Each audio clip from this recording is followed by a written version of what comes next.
Hello and welcome to my channel where I'll be taking up a lesson from class 12. The name of the lesson is Deep Waters. Now this lesson is in the Flamingo book, and as the name suggests, deep waters means something which will have to do with swimming, sea, ocean.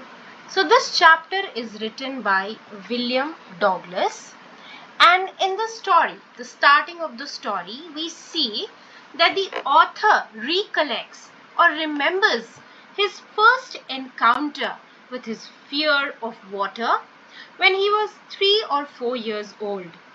His father had taken him to a beach in California.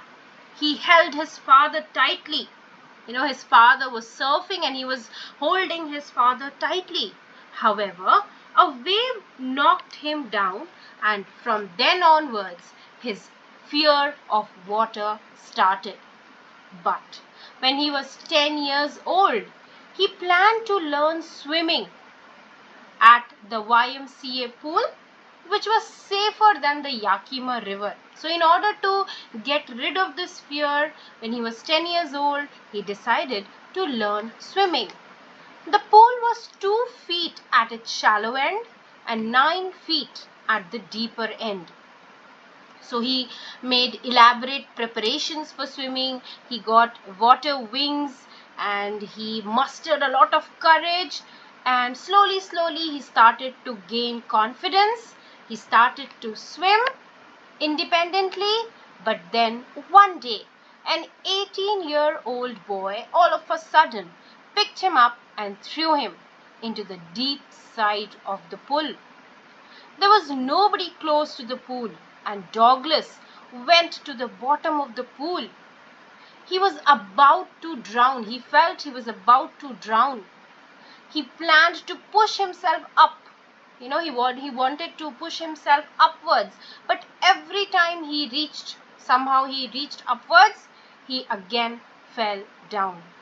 Slowly he started feeling an uneasiness, and he felt that his lungs were about to burst. Whenever he touched the bottom, he tried to jump, but then every time the same disappointment met him. Again, he came down. He was very terrified and suffocated. He made every desperate effort for survival. But unfortunately, he was not able to reach up, even though he tried a lot. So at last, after a lot of effort, he just gave up because he could feel a pain in his head, and his lungs also almost gave up, and he started to feel dizzy. He was 101% sure that he was going to drown. He was panic stricken.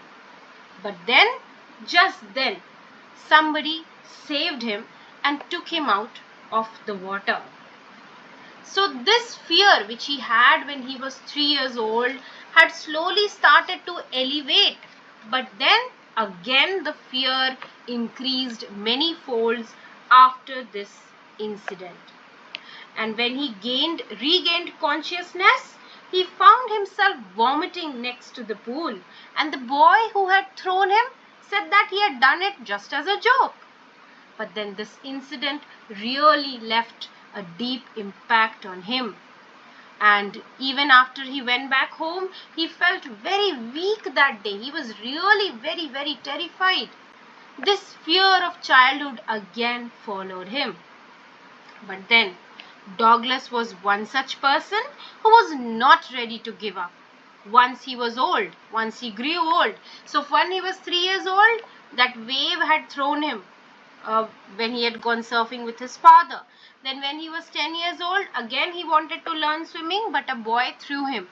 So when he became old, he was determined to overcome this fear. So finally he decided to get an instructor to learn swimming.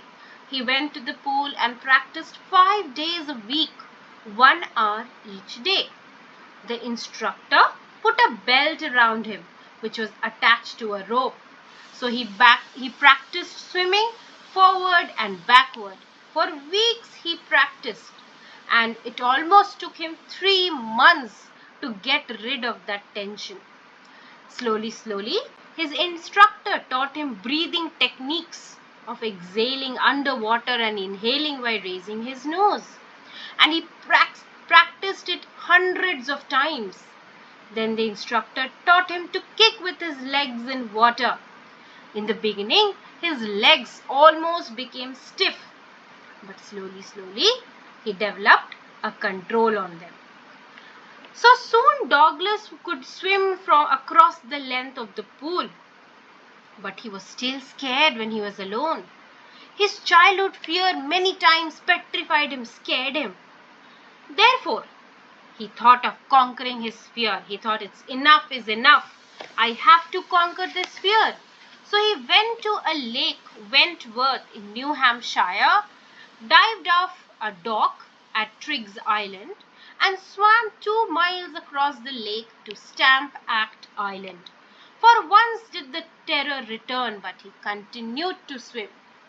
For his own reassurance, he went up to the Titan to Conrad Meadows. So you can see that, he was not ready to give up. Once he was able to swim in the pool, he went to lakes and he went to, bigger seas.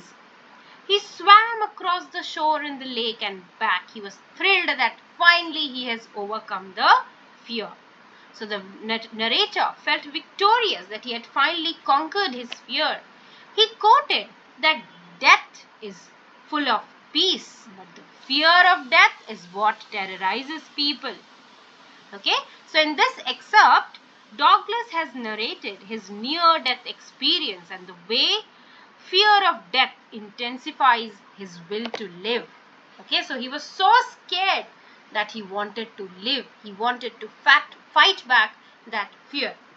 So इस chapter में हम एक ऐसे लड़के के डर को देखते हैं जिसे पानी से बहुत डर होती है। जब वो छोटा था, उसके साथ कुछ ऐसा हुआ जिसके कारण वो बहुत डर गया। वो अपने पापा के साथ सर्फिंग गया, जहाँ पे वेव उसे नीचे गिरा दी थी, तो वो बहुत डर गया था। फिर जब वो 10 साल का हुआ, उसने स्विमिंग पूल में सीखना चाहा, बट देन तब भी किसी लड़के ने उसे पूल में उठाकर फेंक दिया, जिसके कारण उसे एक नियर डेथ का एक्सपीरियंस हुआ। बट उसने हार नहीं मानी, वो बहुत सालों तक डरता रहा पानी से, बट अंत में उसने फैसला लिया कि वो इस डर को जीत कर दिखाएगा। और जब वो बड़ा हुआ तो उसने एक इंस्ट्रक्टर हायर किया। धीरे धीरे वो पूल में तैरना सीखा, बट उससे भी उसका मन नहीं भरा। वो बड़े लेक में जाने लगा। शुरुआत में डर लगा, बट अंत में उसने स्विमिंग करना सीख लिया। सो इस चैप्टर में हम ये सीखते हैं कि मौत हमें डराती है, लेकिन मौत का डर हमें जीने नहीं देती है। इसलिए अपने डर को हराना है। Thank you. Have a nice day and please like my video. Have a nice day.